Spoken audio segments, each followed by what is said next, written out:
মঙ্গলবার বেলা 11:30টার দিকে বাংলাদেশ বিমানের একটি ফ্লাইটে করে কক্সবাজারে পৌঁছান এনসিপির 4 শীর্ষ নেতা তাসনিম জারা, হাসনাত আব্দুল্লাহ, সার্জিস আলম ও নাসির উদ্দিন পাটোয়ারি। গোয়েন্দা সংস্থা সহ একাধিক নির্ভরযোগ্য সূত্রের দাবি, সাবেক মার্কিন রাষ্ট্রদূত পিটার হাসের সঙ্গে বৈঠকের উদ্দেশ্যে কক্সবাজারে এসেছেন তারা। বিষয়টি নিয়ে ইতোমধ্যে সামাজিক যোগাযোগ মাধ্যমে তুমুল আলোচনা ছড়িয়ে পড়েছে। যদিও পুরো বিষয়টিকে গুজব বলে উড়িয়ে দিয়েছেন এনসিপির মুখ্য সমন্বয়ক নাসির উদ্দিন পাটোয়ারি ও সিনিয়র যুগ্ম সদস্য সচিব ডাক্তার তাসনিম জারা। এদিকে ঘটনার জানাজানি হওয়ার পর কক্সবাজার রয়্যাল টিউলিপ হোটেলের সামনে বিক্ষোভ করেছে বিএনপির অঙ্গ সংগঠনের নেতাকর্মীরা। এ সময় হোটেলের অভ্যন্তরে এনসিপি নেতারা নির্বাচন বানচালে ষড়যন্ত্র করছে বলে অভিযোগ করেন তারা। বাংলাদেশের বিরুদ্ধে ষড়যন্ত্র হওয়ার কারণে, আগামী জাতীয় সংসদে ষড়যন্ত্র হওয়ার কারণে আমরা স্পষ্ট ভাষায় বলে দিতে চাই, সেরকম ষড়যন্ত্র আমরা বরদাস্ত করব না। ঢাকায় মার্কিন যুক্তরাষ্ট্রের 17তম রাষ্ট্রদূত ছিলেন পিটার ডি হাস। 2022 সালের মার্চ মাসে আর্ল মিলারের স্থলাভিষিক্ত হন তিনি। রাজনৈতিকভাবে উত্তাল সময়টায় ঢাকাস্থ মার্কিন দূতাবাসের মুখপাত্র হয়ে তিনি ছিলেন আলোচনার কেন্দ্রে। বিশেষ করে বাংলাদেশের নির্বাচন সামনে রেখে তার মন্তব্য, যোগাযোগ এবং কূটনৈতিক তৎপরতাগুলো তাকে বারবার শিরোনামে এনেছে। 2023 সালের গোড়া থেকেই বাংলাদেশের নির্বাচন ইস্যুতে সরব হয় যুক্তরাষ্ট্র। ওই সময়টাতে আওয়ামী লীগের কাছে সবচেয়ে অস্বস্তিকর বিদেশি হিসেবে চিহ্নিত হন পিটার ডি হাস।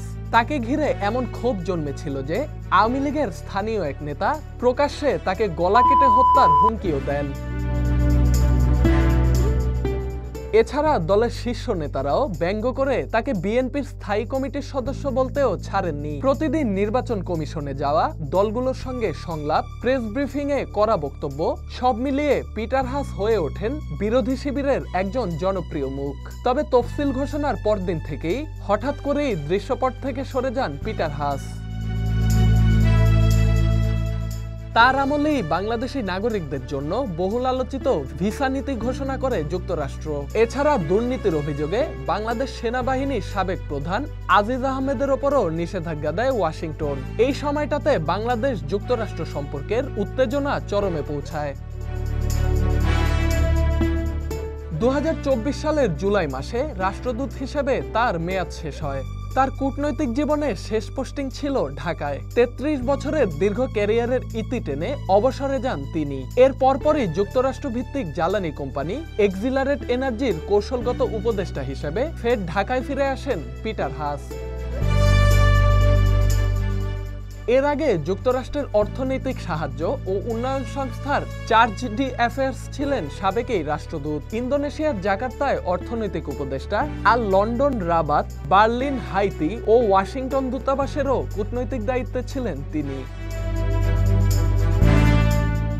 পিটার হাসের শিক্ষাগত যোগ্যতাও ছিল ঈর্ষণীয়। 1988 সালে ইলিনয় ওয়েসলিয়ান ইউনিভার্সিটি থেকে জার্মান ও আন্তর্জাতিক শিক্ষা বিষয়ে স্নাতক ডিগ্রি অর্জন করেন তিনি। পরে মার্শাল স্কলার হিসেবে লন্ডন স্কুল অব ইকোনমিক্স থেকে অর্থনীতিতে স্নাতকোত্তর সম্পন্ন করেন। ইংরেজির পাশাপাশি ফরাসি ও জার্মান ভাষাতেও সমানভাবে দক্ষ ছিলেন সাবেক এই মার্কিন রাষ্ট্রদূত। Dhaka express, desk report.